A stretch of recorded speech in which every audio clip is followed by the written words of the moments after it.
Hello and welcome to the Nothing Happened podcast. Probably the best way to enjoy theories, discussions, and analysis around One Piece without the need to stare at a screen. My name is Starknightandilex, and we are joined by my friends Kusoland, KubeOfTheRedSea, and Tainted Marth. How is everyone? And have y'all had your Vega Coffee yet? I don't drink coffee. Man, you guys are weak, man. Yeah, man. I don't drink coffee. I've got hockey. Yeah, is it just me? I feel like you guys are the only people I know who don't drink beer or coffee or any sort of alcohol. It's ridiculous. That's first of all, that's not true. Stop being rude. Like Cube wanted to say something. Don't run him over. Yeah, man. You see that? It's always the same thing. And just to slander us, I was just gonna say, I just know I don't need it because I have hockey, and I've got ADHD, so I don't need those extra boosts of energy. But after what you just said now, Kuso, I'm gonna just double down and say, and also because I'm not weak like you. Damn. I thought we were just talking about coffee as just a starter to break the ice with everyone. All right, but real talk. All right, are y'all ready for the flood? Where do you think everyone's gonna hide? I'll be hiding on what Atsumi said. I'll be on the red line, where I belong. I'll be hiding in Laboon. In Laboon? Yes. Like, in Laboon is so smart, actually. I know, right? Well, of course.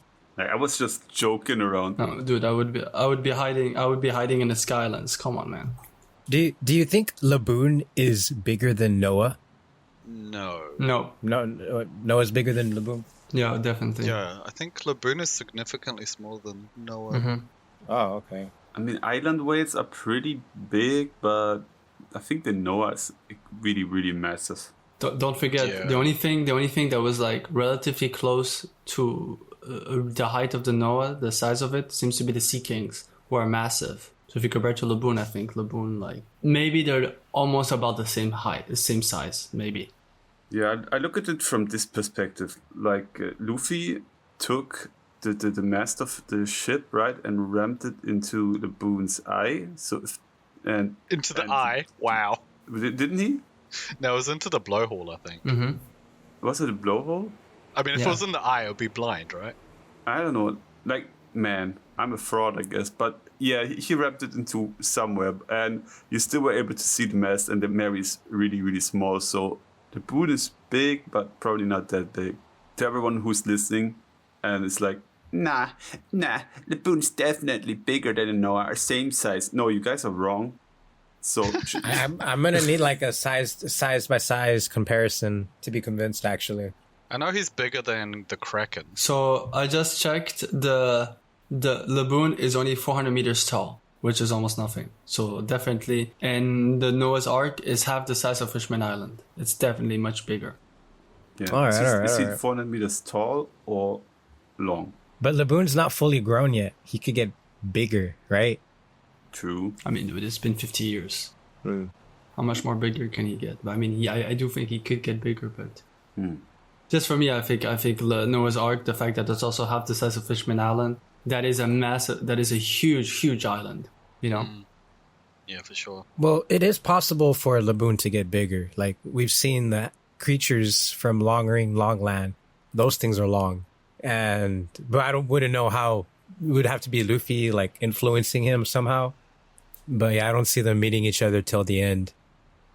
Did Zunisha originate from Long Ring, Longland? we don't know. I don't know. We don't know much about Zunisha. We don't even know that there is actually a whole race of them. Yeah. It's been named as being a race, but we don't know if there was actually more than one of them. And also, we don't even know how a Zunisha actually looks, because I find it very interesting that it's the only one of its kind, apparently. We've never seen anyone close to it, but then we found out that it was cursed a long time ago to walk room. So what if also the way it looks like? We've seen, ever since Dressrosa, we've seen many people being, cursed and change shape, you know what I mean? Yeah. It could be that the reason why it's so unique is because that's not... We've seen maybe similar animals, but much smaller. But they did something to it when they cursed it. I mean, there are people who like think that the shadows in the Florian Triangle are more Zunishas, basically, but I don't think so. Yeah, you know my take. I think it's the three set of eyes was three Gorosei looking into Luffy, wondering if he was Joyboy or not. But if there are more Zunishas or of their race, of what that kind of elephant, you think they'd each have like another kind of kingdom island on top of on their back, like Zoe? Man, Maybe that's... other ones. I never thought about that. That's a cool thought. Or it's just a Zunisha thing. Like, obviously, because Zunisha is a parallel to Atlas, the Greek god, right? Yo. It does feel like it could be a Zunisha thing.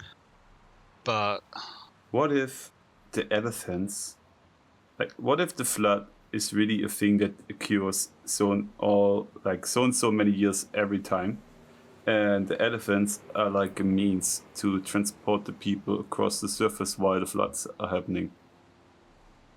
Yeah, as you were saying that, I was putting the pieces together, the dots, thinking like, yeah, that would be a good place to actually escape during the flood too. Like, I don't think it would get... Zunisha's taller than if a flood were to happen, right? Or she'd get... Yeah, way taller. So where I wanted to go with this is, what if before the Void Century or while the Void Century or whatever, every race on the planet was living on an elephant's back. Like, literally every race had like their own elephant, and then something happened, and now only the minks are riding on Zunisha, and everyone else just like settled on islands or something like that. I don't know. For me, it's interesting, but I would like to hear more stuff like that, because the fact that Zunisha is close to Joy Boy, and we know Zoe are people who've been waiting for the return of Joy Boy for so long, like the Kozuki. I like to think that it seems to be only unique to Zunisha and Zoe, but it could be the case because of the nature of their connection to Joy Boy. Yeah, but what other places would you guys try to hide on if the flood is coming? Andy, what's your first pick beside Laboon? What about what's that? What's her name? Brule. Her mirror world. Would you be safe from the flood in there? I don't know. That's a good question. If the mirror's like swimming on a boat or whatever, or riding. Well, it's also like, can the water go through to the mirror world? Like, if the mirror is submerged underwater, does it mean water goes into it? I guess only if she uses her ability. Maybe, yes. I don't know. What would get how would it get submerged underwater? Like, if the user gets submerged underwater? No, he means the mirror. No, if a mirror were to fall into water. Oh, the mirror. But it would be a good tool to see what places are underwater and what not, because she can look through all of them inside of the mirror, right? So she could just run around like that. Yeah. Like when they were running around in the mirror world looking for, who were they looking for? Brooke, I think. Yeah, they were looking Sanji. for Brooke. Weren't they looking for Brooke, like Big Mom's bedroom? Oh yeah, they were looking for Brooke at one point too. Yeah. Yeah. You're right. And Sanji, you're right. So they're running around and look like, oh damn, like, this is underwater, and then they found like one mirror, and they're like, wait, this is actually not underwater. Where is this? And they go outside, and then, oh, that's Emu's bedroom. Man, I always knew Emu was a woman indeed. Like, he sounds like a man, but I'm just kidding. Mass fan fiction. But yeah, the mirror world is interesting. But another place would be I'm pretty sure there is a cover story where we see an underwater Barati, or like a chain, like they expanded, and there's like with the two guys, the two work under Zeph. The other, I forgot their names. Yeah, you Patty mean, and whoever. Yeah, Patty, you mean the genie from Aladdin, right? Yeah, that dude. But yeah, they were working. That would probably be safe underwater. You could just chill there and eat. They probably wouldn't even know what's going on. So for me, I think it's not just that. So it's interesting is if you look at the Gate of Justice, one of the closest island that is in the red line is actually Fishman Island, but underneath it. Do you know what's between Fishman Island and the red line? Marriage. Remember what they saw when they were leaving? The crazy whirlpools, and there was those crazy massive whirlpools all around it. Mm-hmm. And that's why even Jinbei says that's why people from Fishman Island always travel with fish, because they're able to be connected to that. That there was a whole point. I don't think it's just the water rising. I think it has effects. It would explain how sometimes waves comes out of nowhere. So I think even going underwater would not be a big solution. I think that's why Fishman Island is so low. They kept it so low. Like the currents would be crazy and you still be affected by it. Yeah. So I think they're in a basically between the red line and Fishman Island. I think it's almost impossible to have an island there, or maybe Fishman Island was at one point at that level because of the whirlpool. It was sent even lower. I do feel like there's also something underwater, because or else, like Andy says, we would just make submarines and live underwater.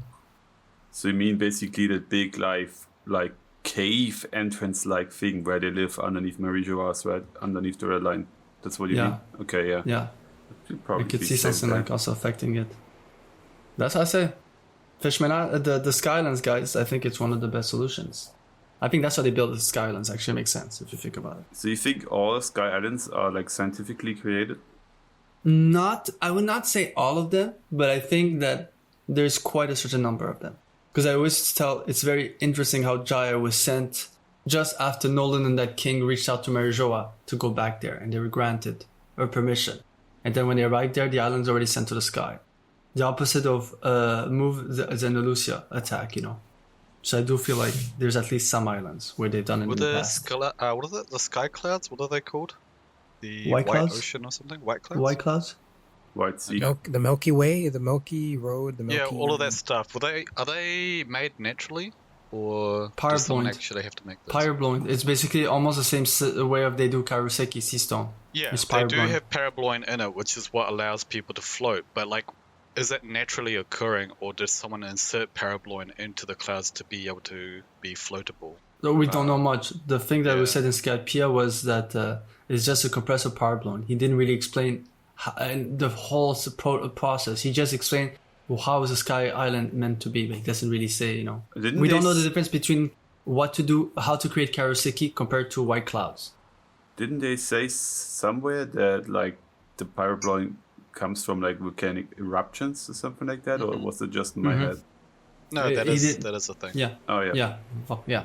So, but for the Skyland where Nami goes to, that could probably be that they attached pyroblowing to the balloons tops and then just let them float and see whatever sticks to it, and then build an island on it. Basically, is that too far-fetched? That's an interesting thought. I haven't thought about that. Because what's the name of the weather terminal or whatever the name is? The Baron terminal or balloon terminal? Yeah, and there's like tons of balloons underneath that. Yeah, the one that Uruj was in? Uruj? Was it? Wait. No, I'm talking about the one that Nami was on. Oh, that's Witheria? I thought it was called weather terminal or something. Yeah, maybe. Was there? No, it's Rosaria. It's Rosaria. Right, so that one with the bubbles. Yeah, that was an interesting place. Definitely felt like it was, half science, half nature kind of thing. Yeah. And so maybe it was man-made. What are you talking about? Rosaria was built by, if I'm not mistaken, it was built by the guy himself. Wait, did you say that? Wait. Is this like... are you talking about filler material, or is it like in the manga? I don't know. Yeah, wait, let me see, because I remember I read it where it was explained that Harandas is behind the creation. That's why, and it said that Rosaria is the first known artificial island, because apparently Harandas is the reason why it exists. Can you guys give some context for people who are not remembering about Hades in Paradise? Harandas is the guy who trained Nami the weather knowledge, and he was the guy in Rosaria. He's the one that looks like Merlin from like that Disney movie. Yeah. He's like in a blue robe. I remember, but like, we have to visualize something. Yeah. Wait, so I have the information. So that's what it says. Harandas was born on Sky Island, Burka, 97 years ago. At the age 15, he became immersed in the study of weather science. He took part in constructing the artificial Sky Island Rosaria, which was complete with Harandas, was 30 years old. And a year later, he began writing records of weather around the world. Damn, that's really interesting. Yeah. And Kuma apparently went there 4 years ago, as we know. Yeah. I wonder how he got there. Who? I mean, he would have just traveled using the bubbles, right? Yeah. Oh, yeah, that's right, yeah. What about Drum Kingdom? You guys think like sitting on the mountaintops would save you from a flood? 100%, yeah. Those look solid as, like, there's no way those are crumbling, right? But what if they're what if the government needs like Mother Flame in order to like flood everything. And there is going to be a flood, but there's going to be multiple things contributing to this flood to make it even worse. Can we keep the question for later? Maybe. I think that's a very complicated question. Yeah. And I just thought of something with Drum Island, right? Well, since ice has a certain temperature, right? And water has a different temperature, wouldn't most of the ice and snow from Drum Island start to melt with it because of the heat difference? Probably, yeah. I don't think Drum Island would be I think Drum Island would be a good place, but I think anyone who's trying to survive, those who are not able to get high enough would just get, even more water onto them. What do you mean? I mean, naturally, the water would flow off the mountaintops. If you mean that. Yeah. No, just thinking what if it adds more water, Let's say that there's a massive flood that hits Drum Island. It could be because of the ice being, because I'm not talking about the high mountains, because I think Drum Island Castle is safe. But I think anything that, because it has just ice and snow everywhere, wouldn't it just add to the water even more? It would, but not to the point where it would make a significant difference, I wouldn't think.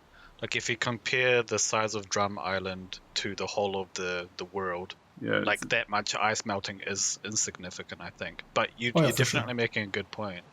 Yeah. Yeah. And I think you're right. Like, they will definitely be safe on the Drum Rockies, which is great. But I don't know, how easy it is for most people to get up there. They got the pulley system to be able to go up to that one that has a castle, but surely that's not big enough to fit everyone, right? Mm-hmm. And there are other mountains around, but I don't know if they have a system for people to be actually able to get up to it. Yeah. So, do you think, Andy, if the flood happens and Drum Island is being affected as well, do you think Drum Island will be another Long-Wing Longland? Why Drum Island though? Why not another island? Why Drum Island specifically? Because of the mountaintops, aren't they circle? Yeah, they're round as well. Yeah. Very similar shapes to Long Ring. Maybe doesn't in Long Ring certain islands or rocks appear in certain parts of the year or something like that? That's the thing. Maybe Oda was already foreshadowing the future of Long Wing Longland, right? Because the people are wandering from one island to another whenever the flood goes back. So maybe that's a thing that happened in the past already, and people were skipping from one island to another whenever the flood was over. Oh, so that was I get what you mean. So the whole Long Ring Longland fiasco, what the people go through, that's just Oda foreshadowing what's gonna happen to the whole world. People are gonna have to be fleeing to island, whatever's left. And remember what happened when Tonjit was finally able to join his companions. That's interesting as well, the idea that people become more nomadic when there's a flood. That means that people aren't necessarily going to be tied to a certain country or land, right? Yeah. And so would that be one way in which people actually end up becoming more united in some way? Or does that actually mean that because there's going to be little tribes of people that are all kind of being nomadic in different sort of regions, that actually it's going to be more remote? I think it would split people. There would not be unification in my opinion because they are far apart. But what I wanted to get at is Tonjit was able to get to his friends because Kusan froze the water, right? Yeah, shortcut. So, what if that's a mirroring?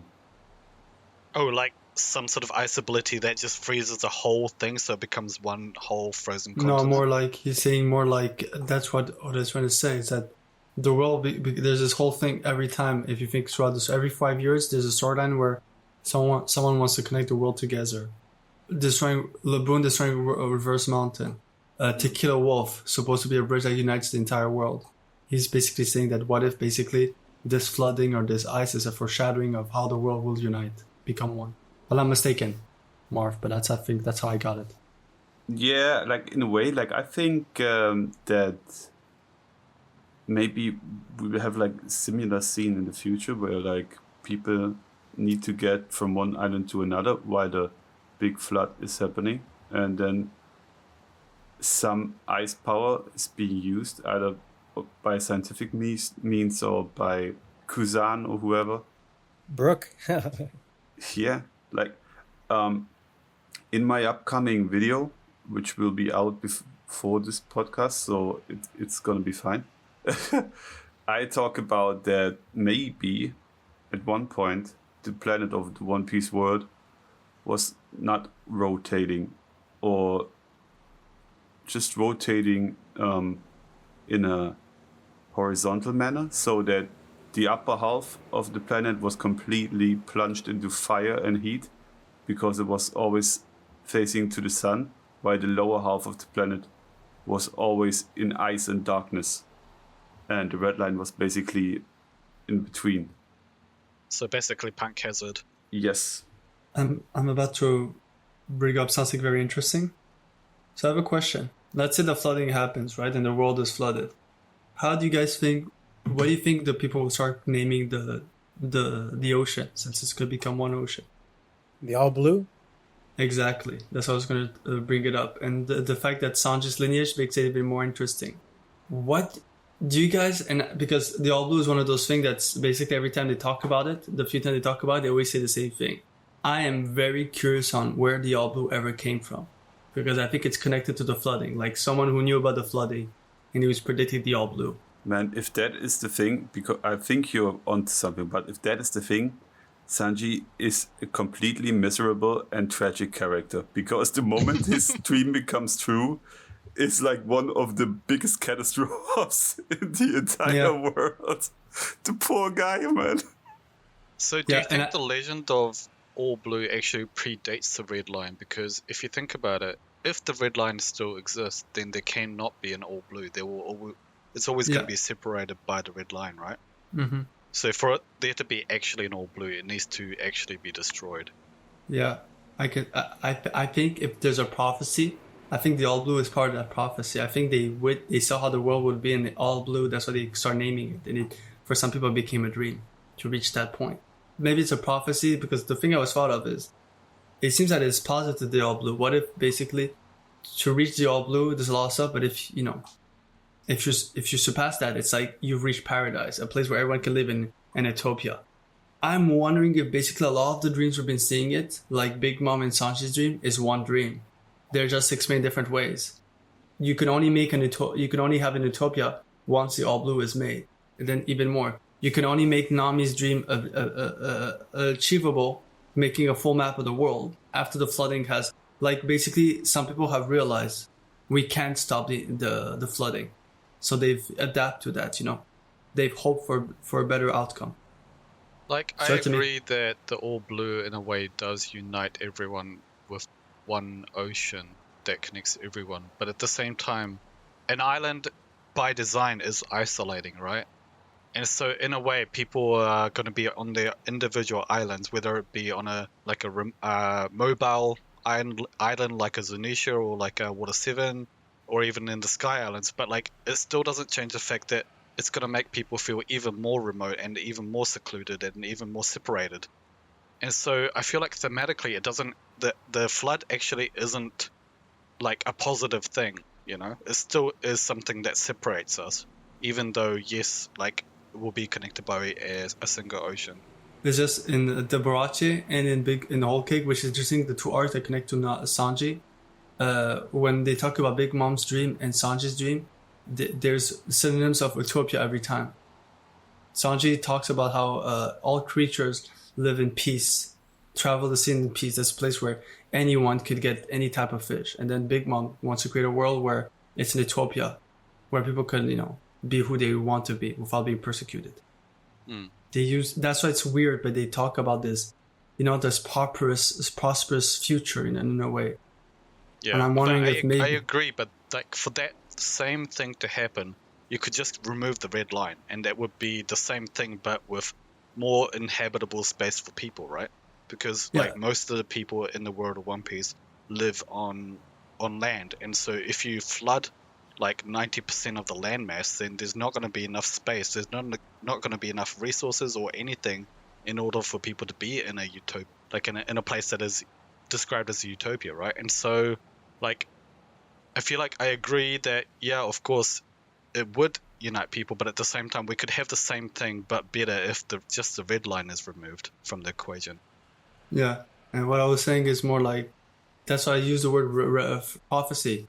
Whoever prophesies those, like let's say it's one person who wrote a book and different people clung to it.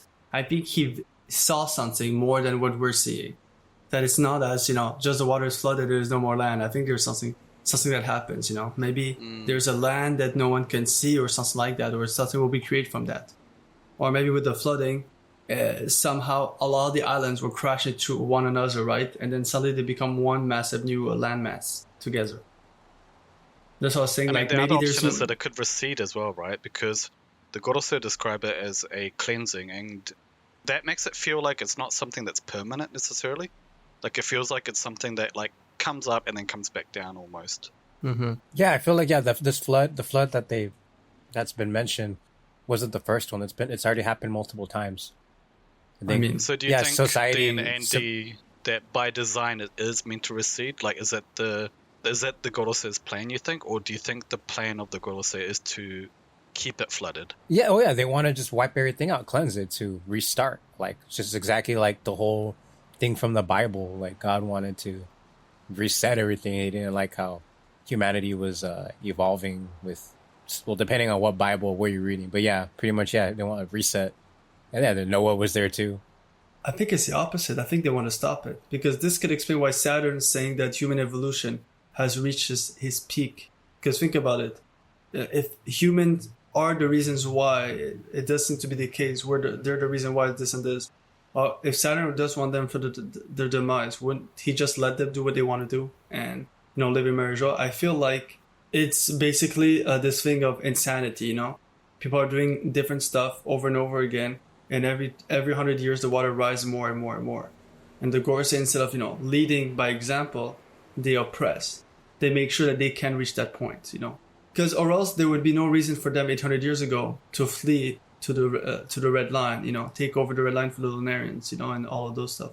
Like, it does seem to know that they're trying to survive the flooding for some reason, and then they're basically controlling everything: science, medicine, the newspaper. So maybe Emu. I think Emu might want to burn the world, but I think the Gorosei, at least Saturn, he doesn't want that. On his speech with Kuma. Mm-hmm. But that's just one. That's just how I see it, And he might be also right. Yeah, maybe they don't want to. Like the Gorosei they don't want to flood the world, but it's always like they always have to end up flooding it. Like, it's just, I guess we're going back a few years or we're going back a few centuries, but it's worth it. It did seem like it was something where they were basically trying to finish what they started, because they said something like, "Let's end this long awaited battle," or whatever it was, right? I can't remember what the exact wording was. But it's almost as if it was a means to an end to get rid of the rest of the revolution or the rebellion that was happening, which maybe is tied to the will of the D, maybe? I don't know. What about you, Marth? Excuse me? Sorry, I was reading the latest chapter right now. Go on. I was just going to say, also, the one thing we need to know is, are the Gorosei behind the gate of justice? Because whoever is behind the gate of justice was the one person who was trying to stop the flooding. Because don't you find interesting that the gate of justice perfectly keeps those crazy current at bay? It doesn't affect the rest of the world. Where there's a massive hole, like in Lucio, that had that same problem with water afterwards, a week after. So I think whoever's behind the created gate of justice, if it is the world government or not, is most likely the one who's trying to stop the flooding all those years ago. I mean, the fact that they're giant gates makes it seem like it is connected to ancient giants or the giants, right? Like, by design, it makes it seem like it was for those people. I had a thought just now. So Vegapunk says, our world is going to sink into the ocean, right? And the last time we saw the Mother Flame in use, we got that big hole and then the announcement that the water levels rose by so and so many meters or feet. What if Oda is trolling us again? What if the water rising is not at all connected to the Mother Flame? What if that's just two events happening at the exact same time there for some reason? Could be. Like, I mean, another third option is that it might not be a direct reason, but it could be, like, say, for example, maybe the hole went all the way down to, like, the bottom or something. Like, where there's, like, maybe, like, lava activity, and maybe that caused some sort of a weird thing. Because wasn't there like a thing about like how there was that one episode or chapter where Nami was talking about how like there's more volcanoes underwater than there are above, Yeah. or something. And so if perhaps it hit one of those things, wouldn't that cause a huge earthquake? Yeah, but why would that make the water levels rise? Yeah, that's. My God. I have no idea. That's bizarre. Actually, I think I might know why, and it might be and I think it might be the. What if the first time water rose that way and the flooding started was when there were islands being placed in the sky islands?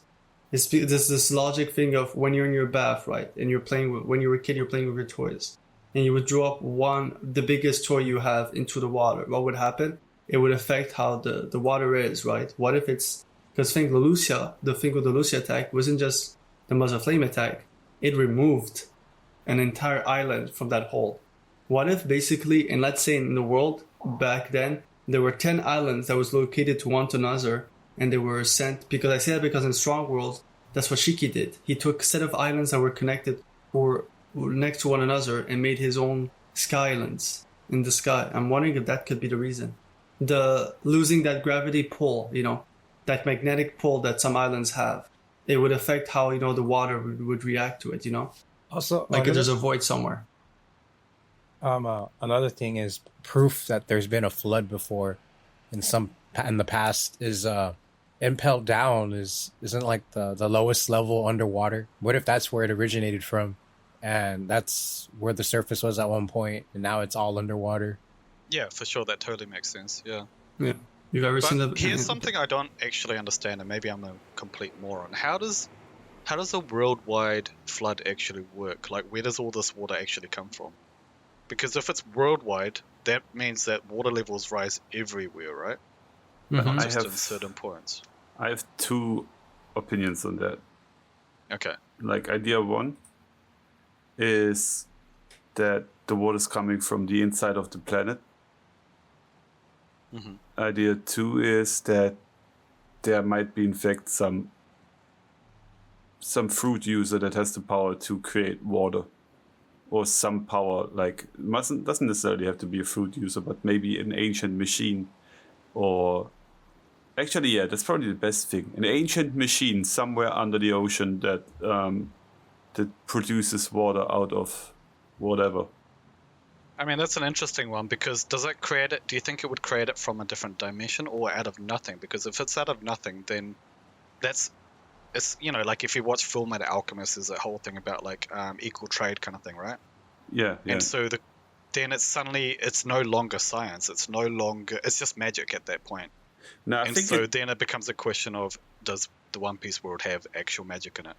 I think that there should be something that it uses to create that, but it's a matter of matter, if you get what I mean. Like, we know that like things can have different like densities, right? Yep. So maybe it just needs like something really small with a high density of like power that can be found on the ocean floor, and this machine is like skimming the ocean floor on its own, looking for that the entire time. I mean, what if that hole is also occupied by something in Lelouch? Because you were talking about volume and stuff before. Like, what if that hole actually contains volume? It's not just nothing. It's not just void. There's actually some sort of mass to it. And because because this ocean is now filled with this massive hole, it's now pushed everything up by a whole meter around the world, right? Yeah. So the thing is, in my mega theory, I talk about that air could leave the One Piece world. Like, if the One Piece world was in fact like a big place that is closed off, and a hole would be poked into that sphere, air would leave it, and that could lead to a rise of the water levels. So what you're saying kind of is that like the Watatsumi, which is like a puffer fish, fishman, like the whole world is kind of like a balloon, and so by puncturing it, it shrinks the planet itself, and therefore the water rises? Something like that. It doesn't necessarily have to shrink the planet, but the moment air leaves, and even if it's just for a split second, by the hole that big, will lead to air leaving until it's starting to get filled up by water, and that huge burst of pressure going out will like air. Like, I'm not a physicist, right? But like air and water have like different kind of what is it? Man, I can't really weight density or something. Yeah, weights exactly, and therefore like the moment the air leaves the system, the water will expand in a way. If there's some people who know about physics and all that and can explain it better than I can, leave a comment. But can also explain it to dummies like us. Yeah. Actually, this goes to one of my thing I've always said. What if they fit? What if they're locked into a sort of territory? It's not the real world. It's not the big world, because this would make sense. This concept of the whole world. Because I've said, if you think about it, you don't really go around the full world. You stop at one place and you go back. But what if basically they're unable to? And it kind of makes me think of the birdcage, or the borders of the red line, Yeah. And in a way that the only way to go through the red line, you can't go through the red line, you have to go underneath it or over it, right? But if you go over it, you find yourself in Celestial Dragon world. If you go underneath it, you find yourself in Joy War world in a way. And then you go from the Four Blues to the Grand Line, and you go to a place called Reverse Mountain. So I've always said, what if the world is so small, and it could be like they're iced up or something, and this flooding only is able to because they're stuck in that territory. Because this could make sense. Because Kuso, you're right. It's crazy to think that there's a worldwide flooding, but what if the world isn't as huge as people think it is? It's much smaller. Like, maybe there's even... Because here's another thing that no one really talks about, right? Is the North and South Poles. Like, what if they had giant, like, ice walls or something that kept all the water in? And so there was more to the world somehow, but it's divided. Ice walls. Interesting. No, I was thinking of the thing that Dongjin Zhao opens up with his head. The whole ice thing. He cracks it open. Yeah, the ice sheet. The treasure. Do you think that could have been one of the poles, potentially? Or do you reckon it was just like a snowy area? I'm not really sure where that location's at, actually. Yeah, Oda was really holding back with telling us where anything is. But, yeah, it could be something like that. I mean, for me, like, the biggest hotspots in the world of One Piece right now is the poles, because it gets mentioned enough times in the story, and yet we know absolutely nothing about it at the moment. And so it really makes me wonder what even is there, because even when you're talking about, like, okay, what happens if there is a mass flooding? I'm like, well, yeah, what happens to the people who are in the East Blue, for example? There's, like, not really any high places there, but if you look at the map, you could actually see that they're very close to the red line. In fact, the land of Dawn, the country of Dawn almost looks like it used to be a part of the red line in a way. Yeah. And so I feel like they could probably traverse to the red line from there, right? Like, it might not even be that high from that point. I don't know. And so, and yet we don't know anything about it. So we can only speculate. So it's like, why is it that we know so little about the top of the world and the bottom of the world? And then the whole thing Shanks and Buggy were arguing was what was Exactly. colder, right? The North or South Pole? Yeah. I wonder why. Why? Why does it matter? What happens to the colder one? Like, there's significance? Also, what's interesting, so he says the whole world is going to sink, right? And what you just said about the poles. When I said earlier in my theory that maybe the planet wasn't spinning, or not just spinning horizontally and not like normal planets do. Do you know what's happening when a planet stops spinning entirely? Do you know that? Because I do. It dies? Not necessarily. Oh, Doesn't it lose heat or something? No, the first thing that's happening is it will start an extreme weather chaos. Like waters will start like going crazy. The winds will there will be storms and shit, because the moment the planet stops its momentum, it will break loose enormous waves and all that. This could also sink the entire world under the ocean, because it doesn't necessarily have to rise, right? It's enough if there will be enormous tsunamis going on all across the world, sinking everything into chaos. So maybe just by stopping the rotation of the planet. So what if the mother flame actually did something to the planet core that slowed it down? And because it slowed down, that already led to some rise in the water level. That's really interesting. Sorry, that was just my brain in the thinking I like process. that. Yeah, this convinced me even more. My question is this: does it stop and then does it start rotating the opposite way? And would that somehow tie into the idea that the world gets flipped upside down? Maybe. Like the rotation actually changes every however many years. That could tie into the Southbird thingy. Sorry, Cube, we let you talk, but we need to explain this. So will you explain it, Kuso, with the Eastbird or whatever that was? Yeah, so in one of the chapter covers, we actually see that there are 4 different kinds of Southbirds. There's the Southbird, there's the Northbird, Westbird, and the Eastbird. But Oda's very cunning in that he doesn't actually say which one is which. But if you look at the directions that each of the birds are actually facing and deduce it based on, process of elimination, you can see, well, the one that's facing the opposite direction to the Southbird has to be the Northbird. And then therefore the West and the Eastbird is the other 2 that are facing in the allocated directions, right? But what you would notice if you take a closer look is that the Westbird, or what you would think is a Westbird, has the letter E on his head. And the Eastbird has the letter W on his head. And so it's flipped for some reason, which makes you think that actually at one point in the history of the world, the East and the West birds were flipped. Well, at least those 2 were flipped. We don't know if the North and South birds were flipped. My prediction in my latest video is that everyone was flipped. Like, if the whole world was flipped upside down, that would actually mean that the South bird that we know of is actually the North bird, and the North bird is the South bird, and the East bird is West, and the West is East. And so that would explain a lot of the different phenomenons, I guess, that are happening around the world. Yes. That are kind of unexplainable at the moment. Cube, go. That was really interesting. So I didn't know that they had that name.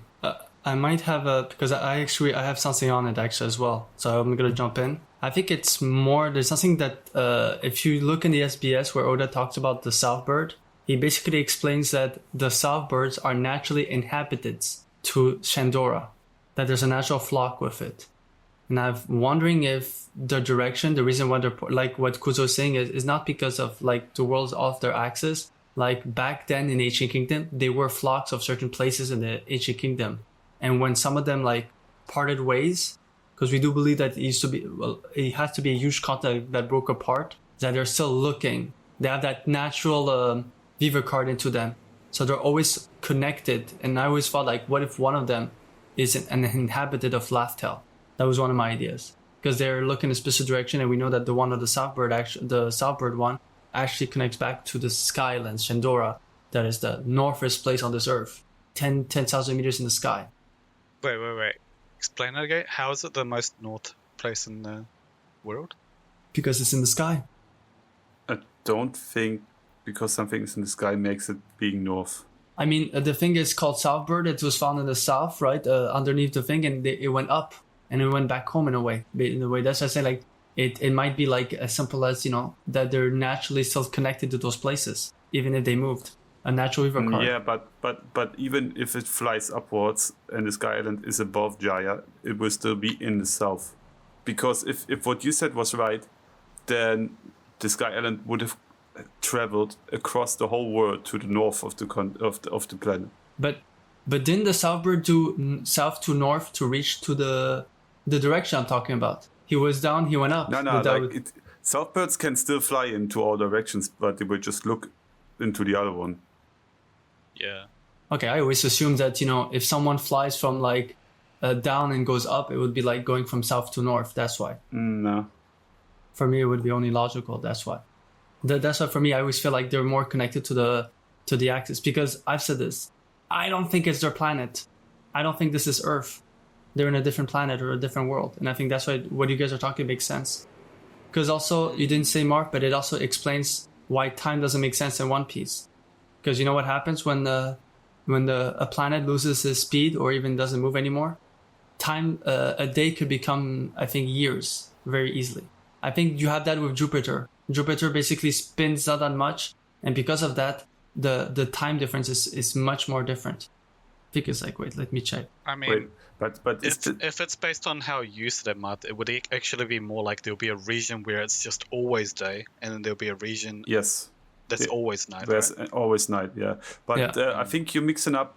Like what I mean is the planet itself rotating, but what you mean, Cube, is the planet still like moving around the sun. That's two different things. Yeah, no, Like it can still orbit but stop spinning at the same time. yeah, what I'm saying is, because it says once a planet doesn't spin on his own axis, a day lasts as long as a year. Because there's this thing of it affects how we feel stuff. Oh, That's what I'm saying, like- that's what you mean. Okay. Yeah, our perception would affect, it would explain certain stuff. We've talked about, like, the weather doesn't make sense sometimes in One Piece, and even the people's travel, like Shanks.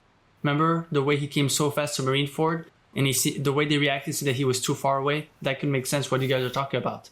That could explain why time is kind of weird in One Piece. Time is bizarre. Even if you just look at the islands, right? Why is it that some islands are locked in time? Like, even the idea that different islands are locked into different seasons, like, that in itself is also the idea that they are locked in a certain time, right? Yeah. And same with the Little Island as well, how it's... Wait, so Little Island was always an island, wasn't it? It's just that once the giants came, they got the big skulls on top, but it was an island originally, and I guess it always had the dinosaurs. As far as Right? we know, Are you talking about Yeah. Little Garden? yeah. So he yeah, means Little Garden. Yeah, and so the idea is that there are islands that are scattered around the Grand Line, and they're all... It's almost like they all had like Foxy's Nora beams sort of like applied onto them, right? And that that whole ring of the Grand Line, it's like they just like time has somehow halted for them. Yeah. There are two things. First of all, when Vivi talks about it, it's Vivi who talks. For those who are wondering, it's Vivi who mentions that in Little Garden when she first sees the dinosaurs. And what's interesting, during the same time, Nami is not with her, but Nami is talking about the Bragman books, in which Nolan's stories are in it. So I think they are connected. So I do think that you're saying something, and I think Zoe is the best example of it because of how they dress. Remember those three musketeers? Yeah. But, Yeah. Their design is very old of the musketeers. It's like old style if you look at them. Yeah, but Like their before you attire. expand on that, Andy wanted to say something like 5 minutes ago. Sorry, Andy. Yeah. So yeah, what was I gonna say? Oh yeah. So yeah, we were talking about time with the whole thing with Foxy's fruit. I was gonna bring that up, but then Kuso ended up bringing it up. Sure. But yeah, like with Foxy's fruit, like I like that whole idea. Like, what if like Little Garden, it was somehow affected by some kind of maybe the awakening of Foxy's fruit, and it's permanently affecting it to where time is just slowed down there. And what if Dory and Broggy, they were on there for 100 years? What if they haven't really aged because they were on that island? When same thing with the Straw Hats. If you're in there long enough, it affects you too. And I guess it ties to Long Ring Long Land. Did the Nika powers influence it? Is that why everything's stretched out? And there's also that you're talking about, like, depending, I guess, if it's how the Earth is spinning, if it could be all day, all night, like like could be nighttime the whole day, or morning all day. Isn't there an island where it's daytime all day? It's called all day island or something. Yeah. Ennie's lobby is. Yeah, and could have been around that area. Isn't there like a big hole there? And then maybe that was Kizaru's powers. Well, I don't know who did that. Not the hole, but the reason why it's daytime all the time. I don't. I mean, it kind of reminds me of your like mega theory where you talked about this like world scale like alchemic circle that could have happened. Like maybe there was this giant magical circle that wrapped around the planet, and then the bit where it wrapped around, like the ring, that's where everything kind of got messed up in terms of time and sort of Yeah, I don't know, just bizarre things happening. Whatever's inside the ring. But I don't think you would need. Think about it. You would not need for Foxy's fruit. It's just being isolated so much because think about it. In Wano, they still had devil fruits, right? But they didn't have the knowledge because they never went outside of Wano. So Kinemon thought he was cursed. He called devil fruit abilities magic. Good point. You know, he referred that to magic. So it could be that they still have the knowledge of their people from hundreds of years ago. Maybe like hundreds of years ago, they used to call devil fruit or hockey magic. You know, the way they don't refer hockey as hockey, but as Rio, while Rio is only one segment of hockey. But the inhabitants of Wano are like already advanced, unlike the dinosaurs. They never evolved. Yeah. So it could be literally islands where, so basic example is an island that, let's say, is locked away and like only it's even harder than Wano. They could get some of the stuff they will still not comprehend because they don't, you know, that's the whole thing of Luffy. Why does Luffy's abilities get better and better? Because he actually interacts with other people and learns from other people. If you're always the same group of 10 people your whole life on that small island, right? You wouldn't change that much. You guys will be, similar in a way. You do similar stuff, but you will not progress. It could be simple as that, forcing people never to leave their homes. And I would agree if it wasn't for Little Gun, which like almost feels like it went back in time, right? Because like I can't imagine there were dinosaurs 800 years ago in the world of One Piece. I mean, maybe there was, but it's almost like they happened to go back. And so it's like, it's not just a cultural thing. It's like the actual land there's something weird with the actual land and time, potentially. Yeah, for me, I think it's more like no one actually inhabited in the little garden. So I think the creatures there never evolved. Best example is the dogs we have now, the domestic dogs. The only reason why they exist that way is because they're the ones who evolve with us, becoming more and more docile. It could be as simple as, since there was never no human, no stuff like that, it was always like beast-like. It could be that because we only seen Dory and Broggy, who are giants who fight all the time. And what do we have there? Dinosaurs who hunt one another. It could be that those creatures, the islands, adapt to their environment, But and if you have no human, you don't progress, maybe. But Little Garden is maybe a good reason to think that a flood hasn't happened yet before, because Little Garden is said to be a place where creatures from a prehistoric time still survived, because it's more or less untouched, right? So if a flood had happened in the past, surely the dinosaurs there would have been extinct as well, right? But they are not.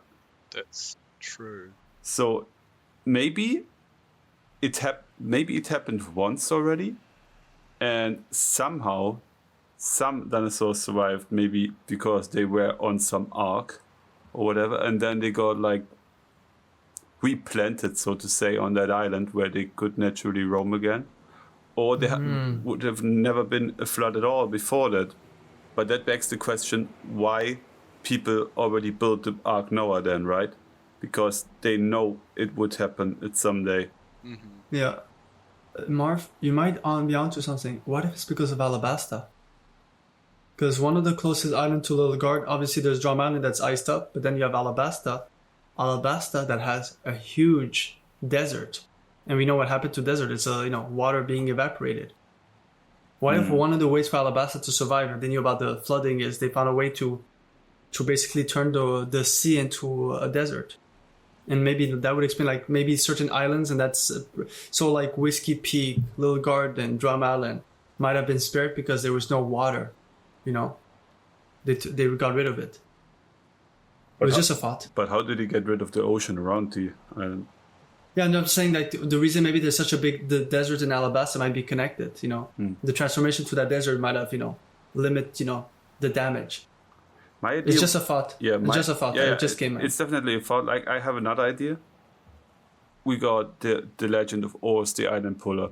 We all can agree on that the oars we saw is not nearly enough to pull an entire island, right? But maybe the first oars was. Maybe the first oars was really ginormous. And maybe he actually really pulled some islands and put them on top of the red line and then put them back after the flood was over. Or like put an island on top of Zunisha.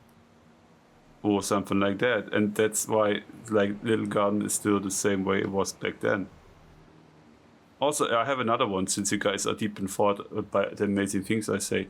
Don't forget about the big thing that is sucking up Gang Badgie's ship in that weird chapter where a lot of weird things happen. We have to talk about this chapter in the next volume. This'll be the homework for the next podcast. Because we have invisible staircases and crap. Anyway, so Gang Badgie's ship is pulled up, right? And it looks like a big sphere-ish thing. And when I saw it the first time, I was like, it looks like a comet because it has these little extensions, or however you want to call it. But upon closer inspection, you see that it looks like it pulled up islands. Like there are islands stuck to it. So what in a very comical way as well, because it's just like cleanly cut, right? Yes, but what if that's the way how some islands survived the Great Flood? What if that big thing is either a machine made by the world government, or by some ancient force, maybe the ancient kingdom, that starts getting activated when the flood is nearing? It's activating itself and it's traveling across the whole world, like sucking up all the little land masses. Using some sort of like magnetic pull or something. Yes, so the islands are safe when the flood is occurring, and once that's done, it dumps the islands back into the ocean. So basically a huge UFO catcher. If that's how it's called. I don't know. Like the ones in the game centers where like, the claw machines? I don't know what you call it. Okay, yeah, exactly like that. So to finish my thought here, so that thing is a machine. It activates because the time is near. So it emerges from the ocean. It starts flying around. Everything it flies over gets sucked up. In the process, naturally, we don't know if the islands get crushed by being pulled onto it, or if they are just like hovering around them. So maybe there are survivors after getting sucked up on the islands, maybe not. But once the flood is over, it stops dropping all the islands again all across the world, and that's how like some species may have survived. And this is just like some natural mechanism happening over and over again. And if that was actually a type of moon, like a moon that orbits around the planet, right? That would actually explain why the islands in the Grand Line is in like a really clean circle. Because if it's going around in that sort of motion and dropping islands here and there, then it's literally just creating islands along the Grand Line like that. Oh yeah, that would make sense. Like we have, I talk about that in my new video that comes out. We see on the planet system that we see on O'Hara, there is a little spheric thing very close to the surface of the One Piece planet. And I think what would be even insane, right? Like, what if it actually locks the time of the island when it sucks it up, and so when it drops it down, that's why it's frozen in that particular time, because that's when the magnetic force like messed up the time or something somehow. I don't know. And then that means that like it's been doing this for a long, long time, even before the time of the dinosaurs. Yeah. And before you start, Cube, one last thought. And maybe wherever were islands before that got pulled up are new regions where knock-up stream can start appearing. Okay, just wanted to finish that. You guys know what I'm gonna say. I think there's a big twist about this universe, this planet they're living in, because even the fact that they keep referring it, they called it the small blue planet, never calling it Earth, but Oda keeps referring stuff about Earth to us. Luffy's born in May. Wano is supposed to be Japan, right? So much emphasis. We have Christmas. We have a Valentine's. Also, they're based off our alt culture. You might not have a Jesus, but we still have a Bible. You know what I mean? It is interesting, all of those stuff. So I feel like there's a twist that happened during the voice entry, that maybe their planet is closer to ours than we actually thought. Like it's actually the future of this planet itself. Or more like, I've said this, like what if basically the reason why they barely use the word Earth all the time whenever you talk about Earth, is about destruction or taking over the Earth. What if the continent itself is the planet itself is like Superman? Superman lives on Earth, but he's from Krypton and he has superpowers.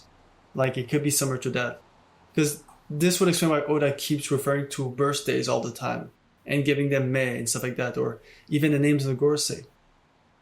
You know, but yet we don't have the same gods, but yet they seem to have the same name as ours. You know what I mean? Like, there's something off with it. So that's why I like what Marv and you were saying about the axis, the planet, because either they sent them to another ecosystem, you know, mirror world, the door world, music world. We have a lot of those stuff. Or like Marv says, it's like they really found a way to, you know, mess with the axis, and this can explain all the other stuff, you know, moving islands and stuff like that and planets. But that's like, if Imu can do that, how is it gonna win? You know what I mean? Yeah. Like, if Imu really has powers like that, it's like, ooh, that's that's crazy. But just a thought, you know. Hey, imagination. But yeah, it's something that always bothered me, and especially the birthdays. That Luffy's born May 5th, and well, for us it's in 2 days, so I'm already saying ahead of time, happy birthday, because it's gonna come out afterwards. Happy birthday, Luffy. You deserve the best. You're the best, Yonko. And don't listen to Marv, what he says about you behind closed doors. He doesn't mean it. Oh my God, here we go. But Wait. no, but it always bothered me that they remember us, that Wano is supposed to be Japan, Whole Cake is supposed to be Sanji is supposed to be from France, and then the one arc that it's his another backstory is Whole Cake, and there's only French themes throughout the whole island, you know, the whole arc. And his heritage is German. Yeah. Like, you know what I mean? Like, it's weird. Like, he brings too much of the real world, and then you think of the name of the Gorosei. Like, I told you, in French, if you the names in French are easier. That basically all the Gorosei is the name of their planets / gods, also connect to the days of the week from Tuesday to Saturday. Monday, Monday, and Sunday are the only 2 days that the Gorosei don't represent. But we don't have the same. I mean, even if you think about some of the attack moves as well, they always reference like all these gods, like Hanuman or Indra or Thor. What was some of the other ones? Venel, Thor, El Tor. Yeah, Thor. Thor's a good one. Yeah. So that's why I think like so that's why, Mark, I'm saying this. Keep on grinding on that, because I think there's a twist, and I think this system is not what we think it is. People assume it's Earth. I don't think it's Earth. That whole sphere sucking up islands, I already decided while I was talking about it, I decided to make a short video on it. It's really interesting. But it was a good one. But what about you, Andy? What are your takes on the flood coming? Well, another thing I was thinking was, what if the purpose of the flood was just to wipe out all the devil fruit users, so the government could get their hands on all the devil fruits? They could have a head start. Mm-hmm. Yeah, I mean sometimes the most obvious answer is the best, right? Sorry, Kuso. That would make a lot of sense as well, because of the fact that like none of the celestial dragons have had devil fruits so far. You think they'd want? Yeah. Do you think they'd want? Oh, that is true. Yeah, they probably don't want them. They don't want it because then they would have the weakness to the water, right? No, so but also if they're going to flood the world. We don't know about the Holy Knights, but I'm pretty sure that the celestial dragon like St. Carlos definitely cannot have a devil fruit. They have no control over their own wills. Think about St. Carlos can't even hold himself from going after Shiroshi. He has to have her. So it kind of makes me think that maybe most celestial dragon, because of how, you know, they're not, they're the opposite of the D-clan. Like, Luffy is all about his will, about his desire, but he controls it. Most of them, like, think of it, St. Carlos, every time that he interacted with Luffy or a member of his allies, they had to keep it in check, you know. He immediately wanted to shoot Hachan. And then when Luffy was walking towards him, he had this thing of, you know, same thing of Zoro. They're very easy on the trigger. So I'm wondering if maybe most celestial, not all of them, because Corazon and Doflamingo, who are from a celestial dragon, could wear devil fruit, but I think they could be like those astronauts, celestial dragons. They can't, you know, maybe. What if they're not celestial dragons? I mean, what if they're not astronauts, or like that's what we think they're supposed to be like mimicking, or what if they're actually like water suits for like going Divers, underwater. Yeah, diver suits. they are Just water- the same thought. Yeah, but they are water suits. Remember? Yeah. Remember what we saw? What St. Carlos did at the Reverie? The helmet isn't a helmet. It's a bubble. He's able to eat through it. Yeah. We know that, but that's why Yeah. Andy said it. Like, and I had the same thought. What if they are like Yeah, sorry, Andy, go ahead. No, but yeah, they could have been tails. Like they don't want to get by the sea devil. They don't want to get sucked up by the sea devil. There's probably tales told by their kids, so they're always wearing a space suit. I mean, they're always wearing a suit. So if they ever get sucked into the water, or if there's a flood coming, they're ready. That's the reason why. Yeah. They are big spoiled toddlers, like the Gorosei and Emo. Like they keep them in like here. Yeah. Make sure to always wear your bubble in case the flood comes. Yeah, and it's actually it's starting to, you know how we've been talking lately about how maybe people like, because they believe into something that it will happen.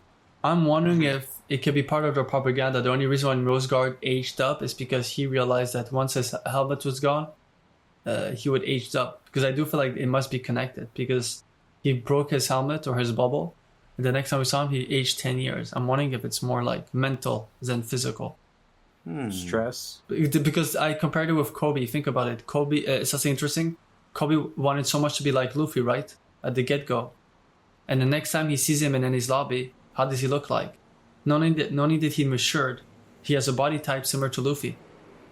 Almost the same You mentioned height. they even have the exact same height, right? Yeah, and then again, he comes with a scar, well, before Luffy has, but they even have the same type of scar on their body. Him on his forehead, but he had it before Luffy.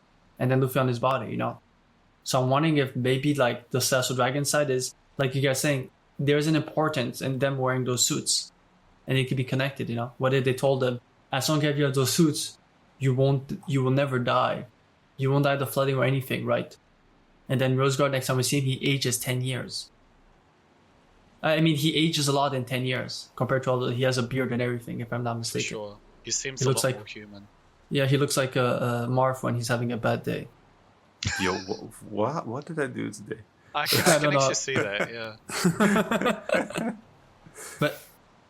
But Andy, yeah, I agree. I do agree now. I think, yeah, it's definitely a scuba suit more than an astronaut suit.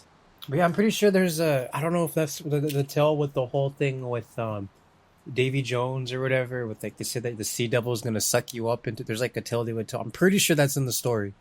I'm pretty sure they say something like that. But yeah, that could be shared among the celestial dragons. That tale. Yeah, you will be gobbled up by a D. So D stands Yeah. for drowning. Yeah, yeah.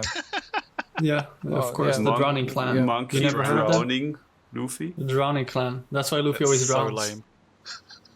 I mean, well, he will be drowning. The flood Yeah, comes. I mean, fact. Yeah, fact. So I'm wondering now. It goes to something I wanted to talk about the other time, but we couldn't. It was especially about the former generation, the Roger and Garp generation. And I'm wondering if they could have been scared in that regards 50 years ago. Because I've told people, if you look at 50 years ago, first of all, every time they talk about 50 years ago, it's the Shimotsuki having to leave their island and fighting against bandits on the sea and then making their way into Shimotsuki village. It's Jim Brooke's crew being wiped out. It's Rady losing his home. Like, most of the time they talk about 50 years ago, it's never positive. It's always negative. So I'm wondering if they could have been like an event similar to a small flooding that pushed. And then if you look at the ratio, it's basically all of the powerful conquerors-esque guys from the older generation. There's at least almost as many as supernovas, but they're all very strong. So I'm wondering, like, Hockey Bloom and everything. So I'm wondering if there was certain events like that close to a flooding 50 years ago. Yeah, maybe the world was kind of starting to evolve, moving into an unwanted direction in eyes of the world government, and then they did something. Yeah. And what's interesting is, 50 years ago, exactly 50 years ago, Vegapunk would be the same age as Chopper. And I've always compared Chopper to Vegapunk of their naivete and being so smart, but sometimes, believing in the most I'm not gonna say the most dumbest thing sometimes. So naive. So I'm wondering if basically there was a first hint 50 years ago, and that's where it started Vegapunk doing all of his stuff, because Vegapunk is so smart. Even didn't he say that it's not because of his Delphoid, he was already born with a different mind or something like that? He was already a genius, yeah. He was already a genius. So it could be that 50 years ago, Vegapunk saw stuff that people couldn't see. Maybe. Yeah, food for thought, as we say here in Germany. No. With the Vegapunks. We don't say that. Anyway, all of this is really interesting, and I think we got some good topic that we can expand on next time, but I feel like we should probably stop now because we already reached over an hour. We didn't even get to talk about Bonnie's power. we will talk about Bonnie's power next time, so you can brainstorm the shit out of this, Andy, and then impress us. I want a full-on presentation. No, sorry, but I have to be honest. I haven't eaten breakfast yet. I just ate a banana, and I'm getting really hungry. He's gonna eat tacos. Why do you keep bragging that you ate a banana? You talked about this before the podcast as well. Yeah, bananas are healthy. Brag. What do you mean? There are banana gators in One Piece. Bananas are important, okay? Anyway, so anyone of you wants to say something, or I might have something actually, because I think every time someone is giving a small homework, mine is not that difficult. Is because I talked about 50 years ago. After next week, we will talk about the Bonnie, because or else Andy will crucify me. To do some research on 50 years ago, and because if you look into it and try to find like certain events, certain stuff that really caught your eye, and having a small discussion about it, and trying to see if you can find any positive storylines 50 years ago, because mostly are negative. Just a small homework like that could be fun. We keep that in mind. Also, make sure to make your homework, people who are listening. You can always like the video, the channel, subscribe to it, maybe to the podcast too, if we decided on uploading this to Spotify or whatever. And make sure to suggest us to your friends and tell them how crazy we are cooking or not. Maybe you just suggest it to them and say, these guys are freaking stupid, listen to the bullshit they're saying. That's cool too. Every comment is welcome, so please subscribe, comment, and as always, have a good one, and hear us next time. Bye. Yeah, don't forget to have your bananas.